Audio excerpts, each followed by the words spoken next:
importante es que la presencia de Dios está en medio de este lugar. Y sabe, y que cuando eso ocurre, cuando la presencia de Dios está en un lugar, ocurren milagros, hay sanidades, hay liberación. Así que espere eso este día. Espere eso este día para su vida.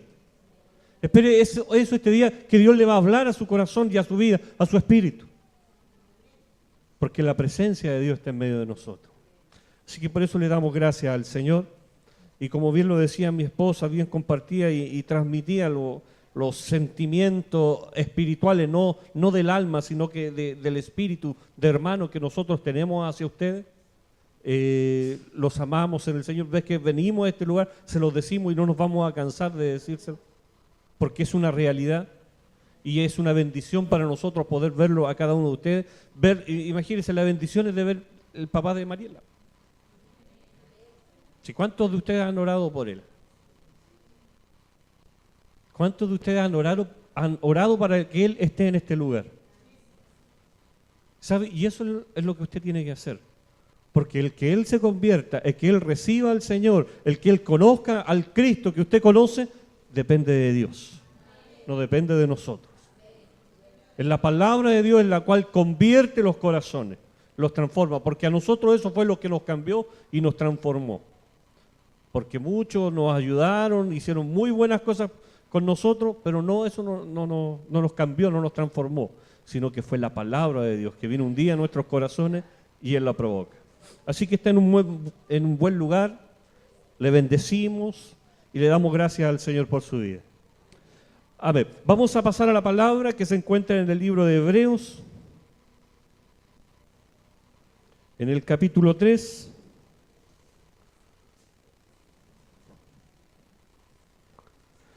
Del versículo 7 al 19.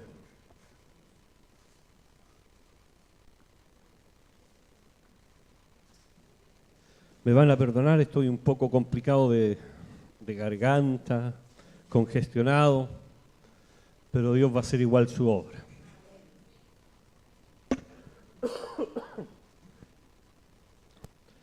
Bueno, leemos la palabra en el nombre del Padre, del Hijo y del Espíritu Santo. Por lo cual, como dice el Espíritu Santo, si oyereis hoy su voz, no endurezcáis vuestros corazones, como en la provocación, en el día de la tentación en el desierto, donde me tentaron vuestros padres, me probaron, y vieron mis obras 40 años, a causa de lo cual me disgusté contra esa generación. Y dije, siempre andan vagando en su corazón, y no han conocido mis caminos. Por tanto juré en mi ira, no entrarán en mi reposo. Mirad, hermanos, que no haya en ninguno de vosotros corazón malo de incredulidad, para apartarse del Dios vivo. Antes exhortaos los unos a los otros, cada día entre tanto que se dice hoy, para que ninguno de vosotros se endurezca por el engaño del pecado, porque somos hechos participantes de Cristo, con tal que retengamos firme hasta el fin nuestra confianza del principio. Entre tanto que se dice, si oyereis hoy su voz, no endurezcáis vuestros corazones, como en la provocación. ¿Quiénes fueron los que, habiendo oído, le provocaron? ¿No fueron todos los que salieron de Egipto por mano de Moisés? ¿Y con quién estuvo el disgusto 40 años? ¿No fue con los que pecaron, cuyos cuerpos cayeron en el desierto?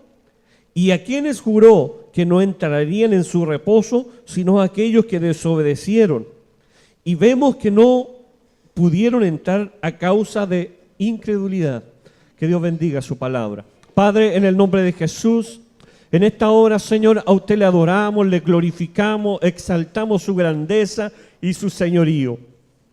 Padre, que su Espíritu Santo fluya en esta hora, Señor, Padre, y imparta esta tu palabra conforme a la necesidad de cada uno de nosotros en nuestros corazones, Señor. Padre, esta es tu palabra, la cual no vuelve vacía, Señor, la cual penetra hasta lo más profundo, separando, Señor, en los tuétanos, Señor, llegando las coyunturas, separando todo, rompiendo el alma, rompiendo el espíritu, Todo llega, con esta palabra llega a lo más profundo, Señor. Por eso te damos gracias, mi Dios, para que tu Espíritu Santo venga y se glorifique entre nosotros. Gracias, Señor, en el nombre de Jesús.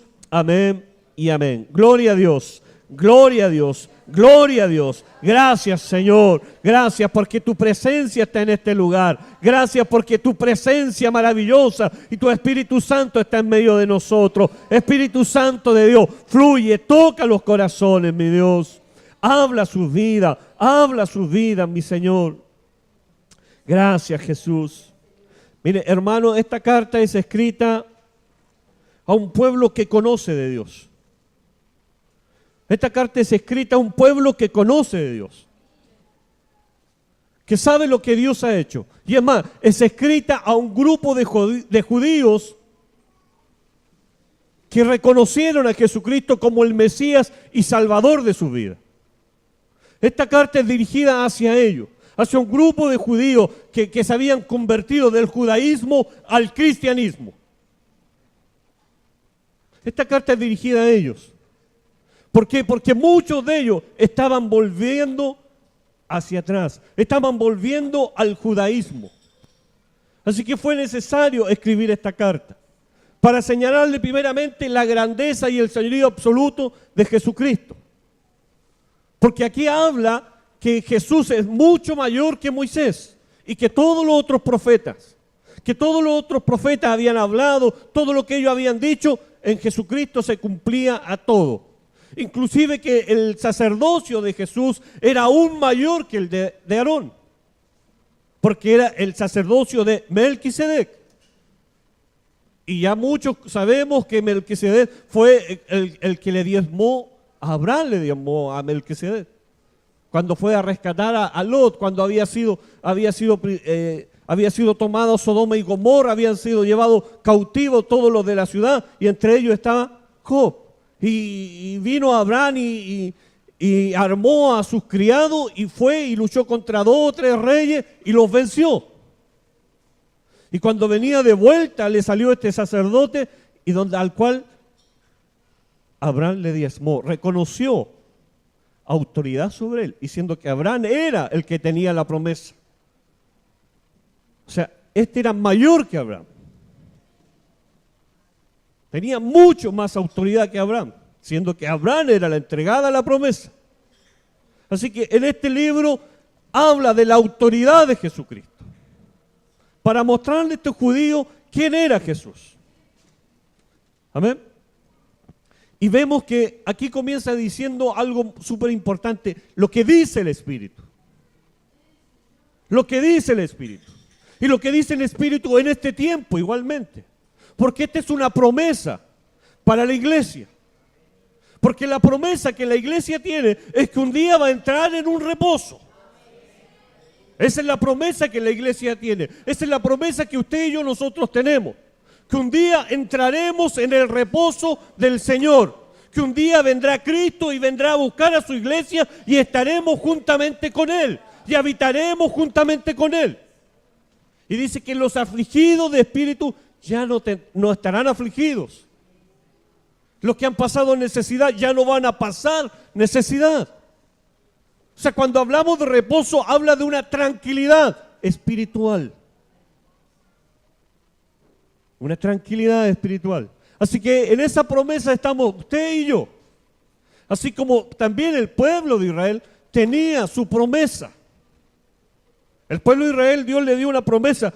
Yo les voy a entregar una tierra prometida donde vendrá el reposo de Dios. Les tenía una promesa. Y por eso hoy, aquí Pablo le estaba hablando, como les digo, a la iglesia. Porque ya la iglesia no se separa entre judíos y griegos, sino que se habla de la iglesia de Jesucristo, del pueblo de Dios. Ahora el pueblo de Dios somos usted y yo y los judíos que se conviertan a Jesucristo. Ese es el pueblo de Dios, es la iglesia de Jesucristo. Vemos que hay una palabra para nosotros. Y ayer compartía la Isabel y compartía todos los mensajes, un poco nombrando a todos los que han predicado en todo este tiempo, cómo Dios ha estado hablando cosas precisas y claras a nuestra vida. O sea, el Espíritu Santo de Dios hoy le está hablando a su iglesia, a gente que conoce el poder y la autoridad de Jesucristo, que lo ha experimentado y lo ha vivido en su vida. Y le está diciendo, si oyereis hoy su voz, no endurezcáis vuestros corazones, como lo hicieron aquellos. Como les digo, Dios está hablando a nuestras vidas, porque viene el reposo del Señor, porque viene el reposo de nuestro Señor, porque dice que ¿quiénes fueron los que desobedecieron? ¿Quiénes fueron los que quedaron en el desierto? No fueron aquellos que desobedecieron, que tentaron a Dios, que siempre querían volver atrás. ¿Quiénes son los que quedaron fuera? ¿Cuál fue la generación que quedó fuera de la promesa de Dios? Si no son todos aquellos que desobedecieron, que viendo las maravillas que Dios hacía, querían volver atrás. ¿Y a quién les recuerda? Cómo Moisés hizo grandes señales y grandes milagros en medio de ellos, en medio de esta generación.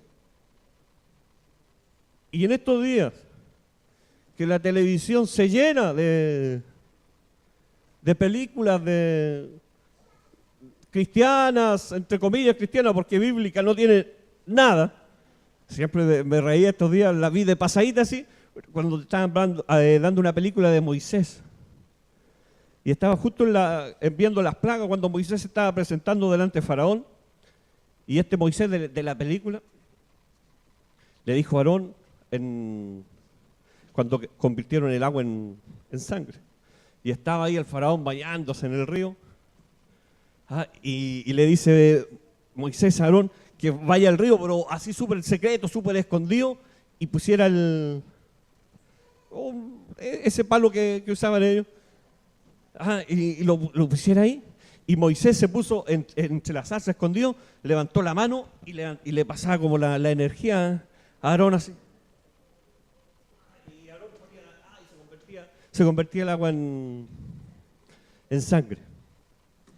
Hoy en día que vemos todo este tipo de películas, trae a recuerdo todo esto. Trae a recuerdo las maravillas que Jesús hizo, o sea, que Dios hizo en medio de esta generación. Las maravillas que Dios hizo en medio de este pueblo. Cómo Dios los sacó con grandes señales y prodigios en medio de Egipto. Cómo los sacó, los llevó al desierto.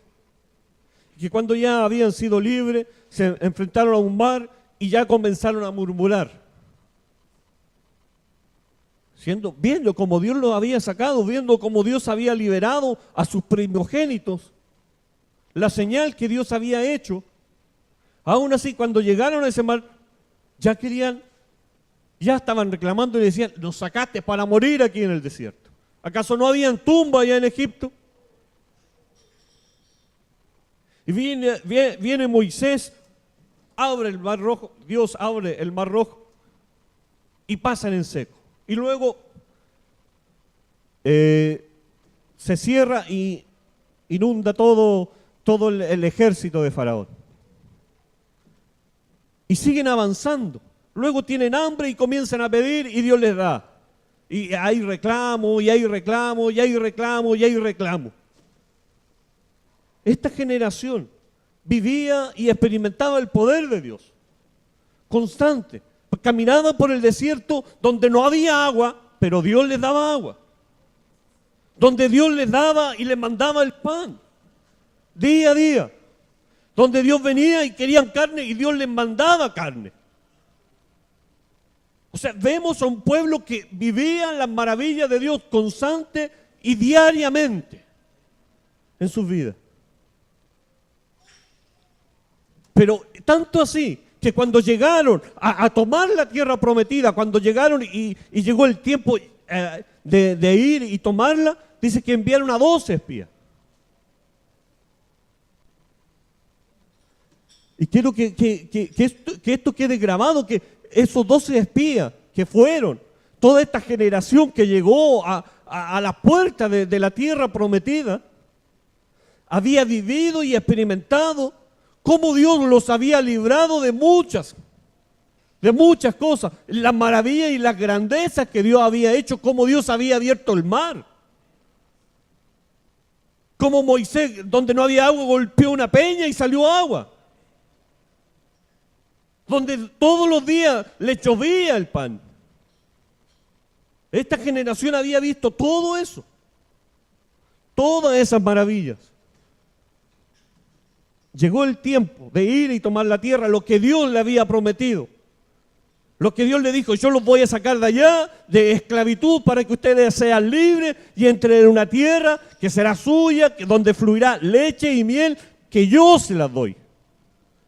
Porque la tierra se la iba a dar Dios, ellos no la iban a tomar, o sea, ellos solamente iban a poseer, la lucha la daba Dios, porque Dios se la estaba dando.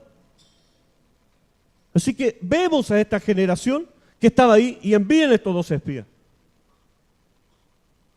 Y que vemos el reporte de vuelta, esto se encuentra en Números, vemos el reporte de vuelta, y que los 10 comenzaron a decir, es verdad. Y trajeron frutos de ese lugar, eran enormes. Es verdad, esta tierra es buena, pero incomparable. Pero hay un problema, que en ella habitan gigantes. Y son mucho más fuertes que nosotros. Pero 2 de ellos, que era Josué y Caleb, dijeron, sí, es verdad, pero Dios está con nosotros. Dios está con nosotros, así que vamos y tomemos esta tierra, si estos gigantes son pan comido para nosotros, porque Dios está con nosotros. Pero sabe que todo el pueblo creyó el reporte de los 10. Todo el pueblo creyó el reporte de los 10 y tomó la misma opinión de los 10. O sea, ninguno ya quería entrar a esa tierra. Comenzaron a dudar, comenzaron a hablar en contra de Moisés nuevamente. Y dice que los 4, Moisés, Aarón, Josué y Caleb, se arrodillaron y comenzaron a orar por la incredulidad del pueblo. Y ¿sabe la actitud del pueblo? Quería apedrearlos, quería matarlos. ¿Por qué? Porque ellos no veían lo que estos 4 veían. Y no veían que estos 4 estaban viendo el pecado del pueblo. Que no le estaban creyendo a la palabra de Dios. Que estaban cerrando sus oídos cuando Dios les estaba hablando y les estaba diciendo, vamos y entremos a esa tierra. Y hoy Dios nos está diciendo igual, mira, estamos a puerta de la venida de Cristo, estamos a puerta de la venida para entrar en el reposo del Señor. Así que no endurezcamos nuestros corazones, no endurezcamos, sino que escuchemos la voz del Espíritu que está hablando en nuestras vidas. Y no nos dejemos engañar por el pecado, hermanos. No nos dejemos engañar por el pecado, porque el pecado viene y nos distrae. Bien, mire, hemos vivido y experimentado cada uno de nosotros las maravillas de Dios. No seamos como este pueblo. No seamos como este pueblo, que viendo lo que Dios hace, viendo el poder y la autoridad que Dios tiene sobre nuestras vidas, no le creamos. Entremos en incredulidad. Y sacaba un resultado de cómo han ido creciendo los que no creen en Dios, ¿cómo se llaman? Los ateos. Cómo han ido creciendo. Y daba un porcentaje que yo digo, le estáis dando mucho crédito a los católicos. ¿Ah? No son de 10, no son 5. Son 3. Otros 3 de ateos y los otros 4 o 3 de ex cristianos. Porque los que predicamos en la calle nos damos cuenta la cantidad de cristianos que han participado de alguna iglesia y ahora están descarriados. Así que por ahí está el porcentaje. Pero vemos cuántos están lejos. ¿A cuánto el diablo los ha engañado? ¿A cuánto el diablo los ha alejado, les ha robado esta promesa preciosa de entrar en el reposo del Señor? Y eso es lo que Dios nos ofrece. Eso es lo que Dios nos da. Eso es lo que Dios quiere y nos quiere llevar a nosotros. Que a través de Jesucristo, a través de la muerte de la cruz, en la cruz de Jesucristo, para nosotros viene vida. Para nosotros viene vida. A través de esa muerte para nosotros vino la vida. Así que dice que tenemos que participar de esa muerte para que también luego podamos participar de la resurrección. O sea, primero debemos creer que Jesús murió por nuestros pecados. Debemos asumirlo, que Jesucristo murió por nuestros pecados. No fue por el del vecino, por el del lado, sino que fue por mi pecado. Para participar de esa muerte. Y así luego también creer que Él resucitó de entre los muertos. Y esa es la fe que debe tener la iglesia. Que Jesucristo murió y Jesucristo resucitó. Y Él está y habita entre nosotros día a día. Esa es la fe que debe tener la iglesia. Esa es la fe que usted y yo debemos tener, de lo cual no debemos dudar, que Dios está con nosotros. Que no venga el diablo a engañarnos. Que no venga el diablo a engañar a la iglesia y quererle robar la promesa que la iglesia tiene. Hermano, el diablo se está encargando a través de la apostasía de robarle la promesa que la iglesia tiene. De que usted y yo dudemos de lo que Jesús ha dicho. Que Él viene un día por nosotros y nos lleva a su reposo. La quiere robar. El mundo quiere que usted y yo dudemos de la existencia y de la claridad que nosotros tenemos, que Jesús murió pero también resucitó.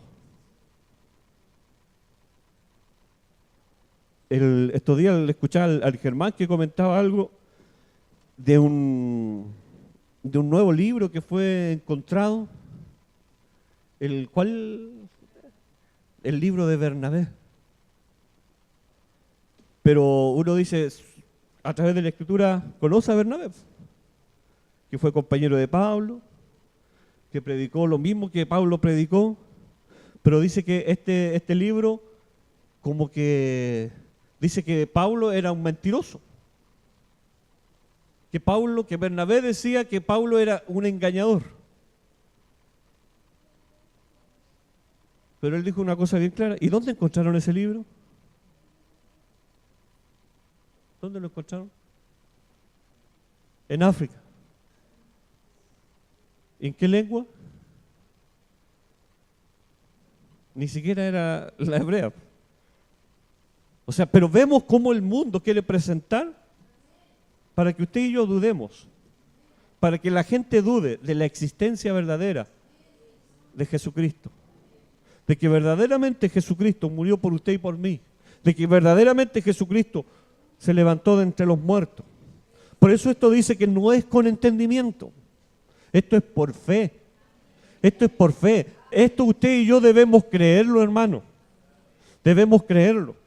O sea, por eso Dios se disgustó con este pueblo, porque Dios le había hecho grandes señales para que este pueblo tuviera fe, y cuando llegó el día, dudó.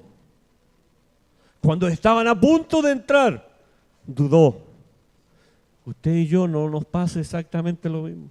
Como le digo, estamos a puerta de entrar a la promesa, de recibir la promesa que Dios tiene para nuestras vidas. Y cuando estemos aquí, comencemos a mirar, pero es que todo el mundo dice esto, es que allá dicen esto otro, es que allá dicen... Y comience a dudar, hermano.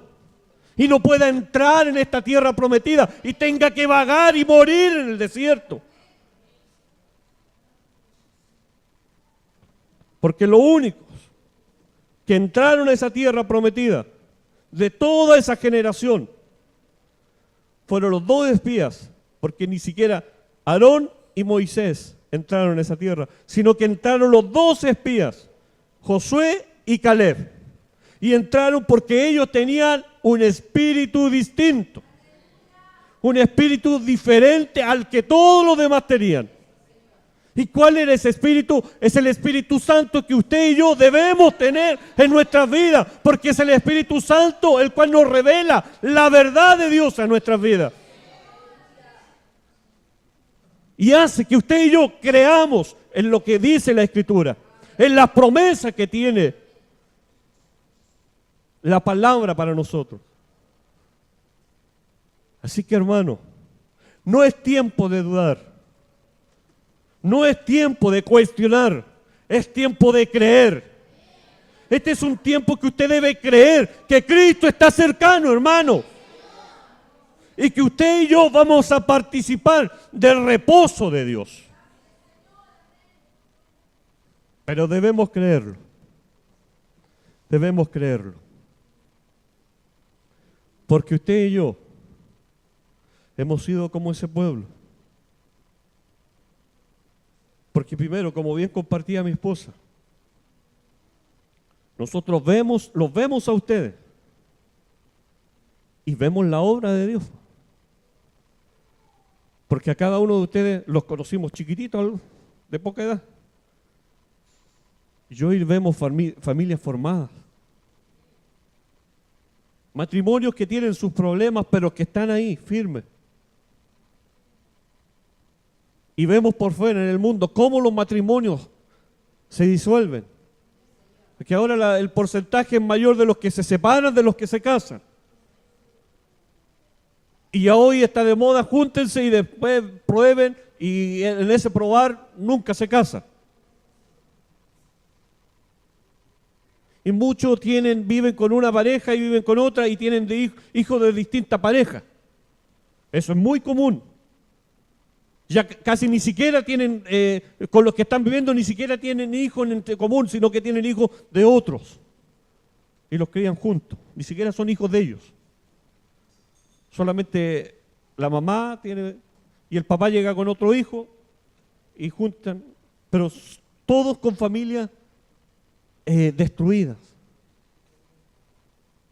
Y nosotros vemos cómo en la iglesia Dios ha roto todo eso. Como eso no entra en nuestra juventud, no entra en los matrimonios verdaderos, que Cristo está en medio de ellos. Por eso vemos las maravillas de Dios. Vemos como a muchos de ustedes Dios los ha sacado del alcohol, de la droga, de la delincuencia, de la depresión, de un montón de cosas. Nosotros lo hemos visto. Luego, eso es viendo superficial, o sea, viendo por fuera. Pero luego, si nosotros nos vemos a nosotros mismos, vemos las maravillas que Dios ha hecho. Porque yo sé de dónde Dios me ha sacado. Sé de lo que Dios a mí me ha libertado. He experimentado el poder de Dios sobre mi vida. Que eso nadie me lo puede cuestionar. Porque yo lo he vivido. Yo lo he experimentado. Yo he vivido los milagros que Dios ha hecho en mis hijos. He vivido y experimentado el milagro que Dios ha hecho en mi vida. Así que eso es la fe que usted debe tener. No debe cuestionar si Dios le dice, mira, anda y vamos a entrar. Usted no lo dude. No sea como esa generación. No sea desobediente. Dios le está hablando a su vida. Dios está hablando donde Dios lo quiere llevar. Mire, que no venga nada y le robe lo que Dios le está hablando a su vida. Créalo. Créalo. Y va a ser bendecido. Y va a ser bendecido. Mire, si está en este lugar, está aquí en la iglesia del Señor, porque todos nosotros formamos la iglesia de Jesucristo. Si usted está en este lugar, es porque Dios tiene algo sobre su vida.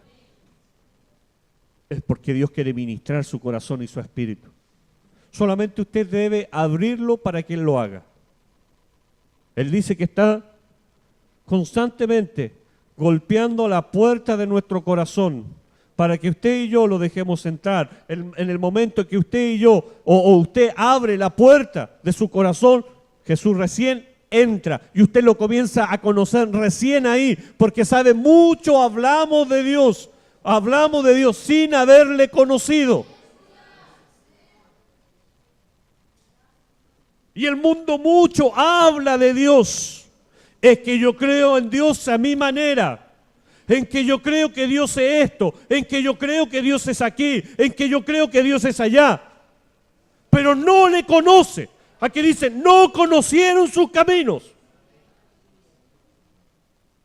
Hay que conocer el camino de Dios para tener el Espíritu de Dios.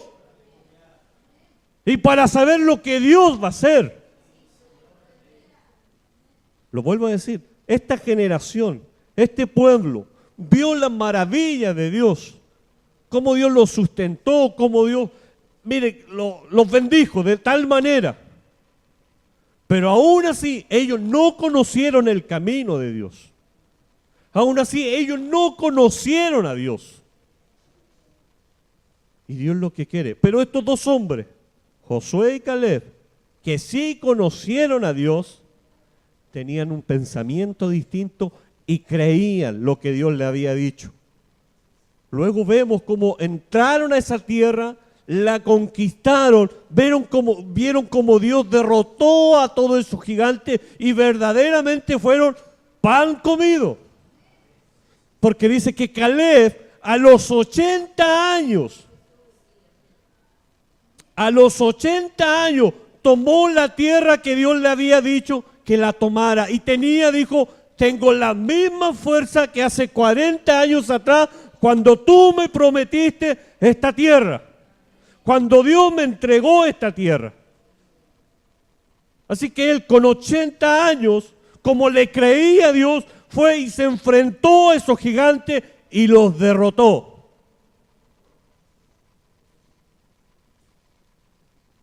Pero comienza porque usted y yo creamos y conozcamos los caminos de Dios.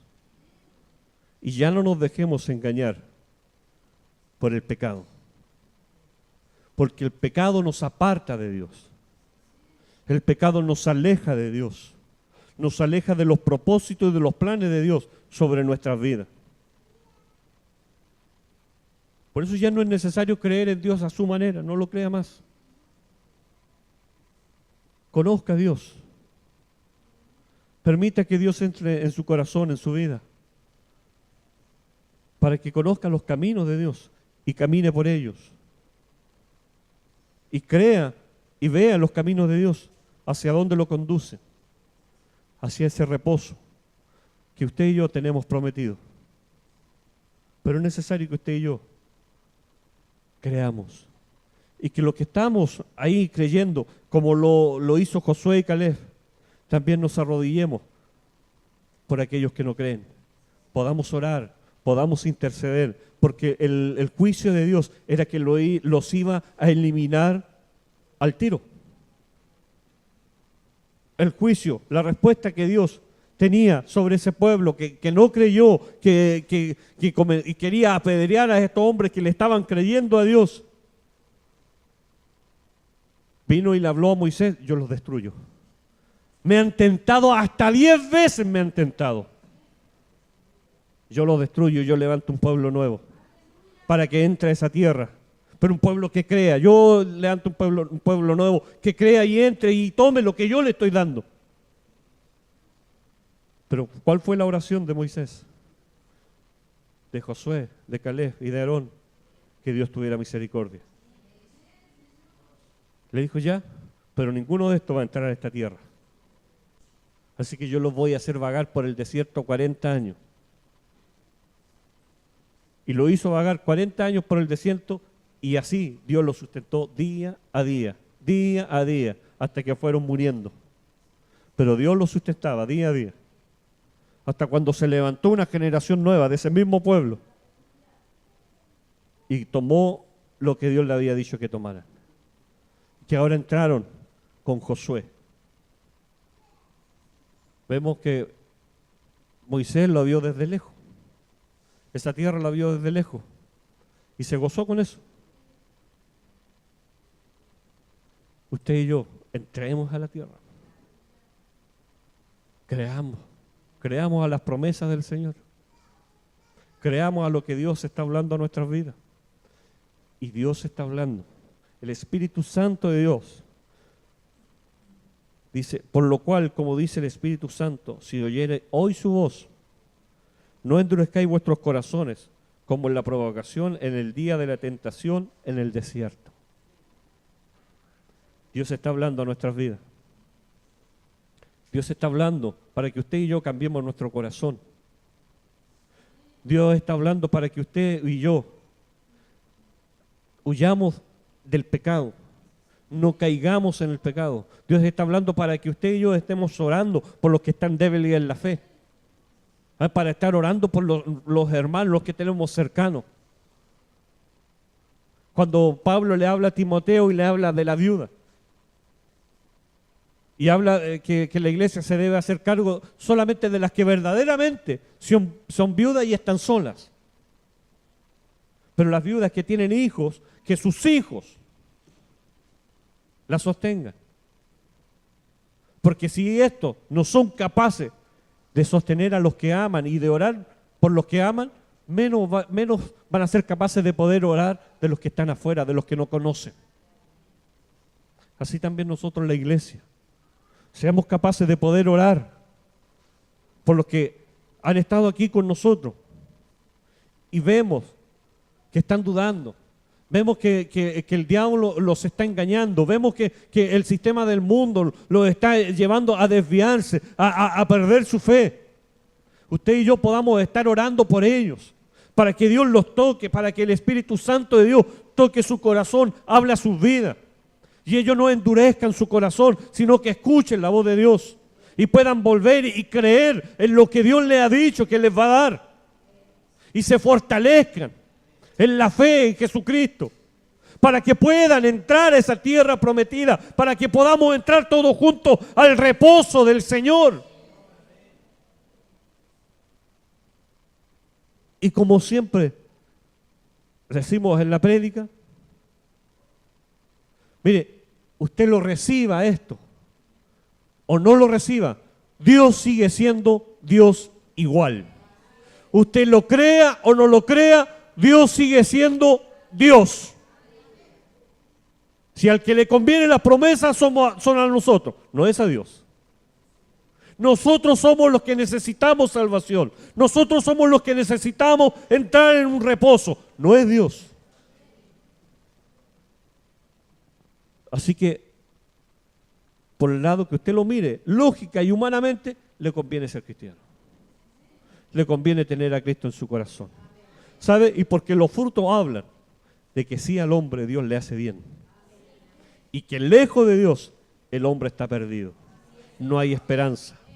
Porque cuando el día yo tengo plena seguridad que si Cristo no viene antes y me toca partir, me voy a su presencia. Pero los que no tienen a Cristo están en angustia. ¿Dónde miré si yo parto de este lugar? ¿Será verdad o no será verdad lo que dicen estos locos?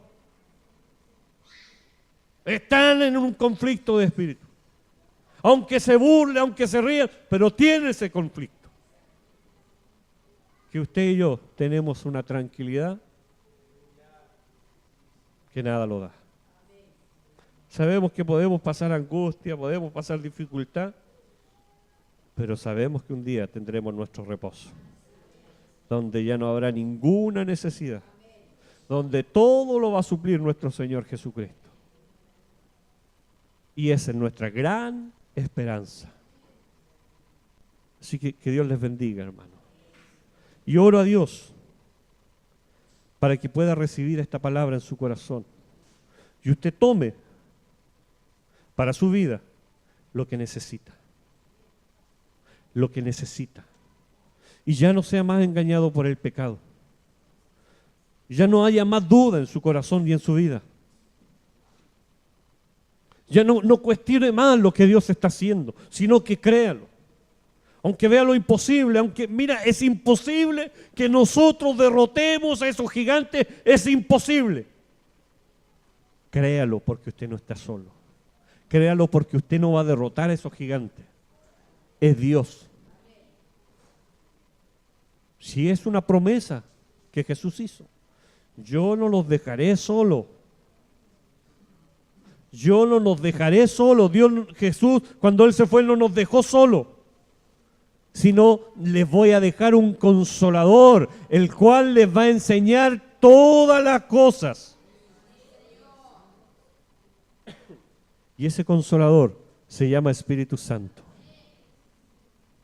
Así que usted no está solo. Los hijos de Cristo no estamos solos. Y como se dice, y si usted ha venido enfermo, de aquí se va sano. Porque creemos, como también acabamos de leer, en un Dios vivo. El Dios vivo ha prometido esto. Y así lo ha dicho. Póngase de pie para que podamos orar.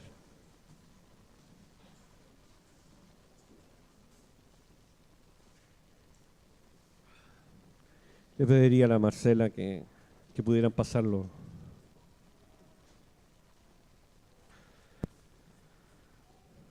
Los hermanos del Salmo. Y este hermano comience a elevar una oración a Dios. Yo no sé cuántas veces he dado este ejemplo. Lo he dado un montón de veces.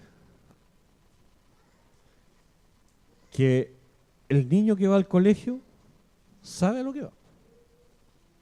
La profesora no tiene que estarle diciendo saque el cuaderno. El niño cuando llega al colegio ya debe sacar el cuaderno. Porque va a estudiar. A eso va al colegio. Nosotros también le decimos a nuestros hijos, oye, tú no vayas al colegio a hacer amigos. Tú vas a estudiar.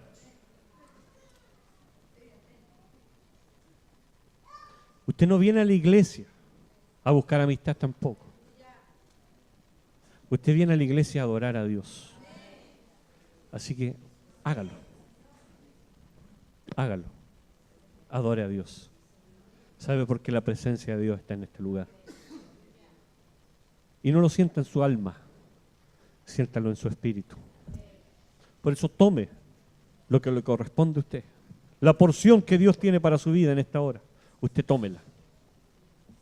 No desperdicie este momento, no desperdicie este instante preocupado y que su mente divague por otros lugares, sino que sujete su mente al señorío de Jesucristo para que pueda recibir lo que Dios hoy quiere entregar a su vida. Padre, en el nombre de Jesús, en esta hora, Señor, a ti te adoramos, te glorificamos, Señor. Exaltamos tu grandeza y tu señorío absoluto sobre todas las cosas, mi Dios. Padre, queremos abrir nuestros corazones, Señor, y postrarnos ante tu altar, mi Dios, y decirte cuánto te necesitamos, cuánto te amamos, Señor. Padre, que queremos oír tu voz, Señor, y no endurecer nuestros corazones, Señor. Padre, sino que ser obediente y no entrar en desobediencia, Señor. Padre, porque vemos, Señor, que cuando entramos en desobediencia viene destrucción a nuestras vidas, Señor. Padre, pero cuando somos obedientes a tu palabra, mi Dios, somos bendecidos, Señor. Padre, en el nombre de Jesús, en esta hora, Señor, venga usted, Señor, a través de su Santo Espíritu, Señor, a ministrar la vida de mis hermanos, Señor, a ministrar mi vida, Señor, y comienza a hablar, Señor, y comience a hablar a nuestro interior, a nuestro espíritu, Señor. Padre, para creerle a usted, Señor, y usted nos aumente la fe. Si tenemos fe, que usted nos aumente la fe aún más día a día, Señor. Y poder orar, Señor, por aquellos que no han podido llegar, Señor, y que el enemigo, Señor, lo ha querido engañar, mi Dios. poder orar por ellos, Señor, para que usted los fortalezca, Señor. Padre, para que usted le aumente la fe, Señor, y que su Espíritu Santo, Señor, hable a sus vidas, Señor, y ellos puedan tomar, Señor, Padre, tomar lo que tú quieres entregarle, Señor, la salvación y el reposo que usted quiere darle a su iglesia, mi Dios. Padre, y aquellos que no te conocen, Señor, puedan abrir su corazón, Señor. Padre, puedan abrir y sentir, Señor, Padre, que tú estás golpeando en su corazón. Puedan sentir ese golpeteo en su vida, en su corazón, y puedan abrirle, Señor, la puerta de su corazón a ti, Señor. Padre, para que te conozcan verdaderamente, conozcan al Dios vivo, conozcan tus caminos, mi Dios. Y que a través de eso viene la salvación del hombre, mi Dios. Por eso te damos gracias en esta hora, mi Señor, por todo lo maravilloso y grande que tú haces, Señor, diariamente y constantemente. En el nombre de Jesús, Señor, que tu ministración venga sobre nosotros. Que tu ministración venga sobre nuestras vidas, Señor. Oh, gloria a ti, Jesús. Gloria a ti, Señor. Gracias, Señor. Gracias, mi Dios. Gracias, Jesús. Oh, gloria.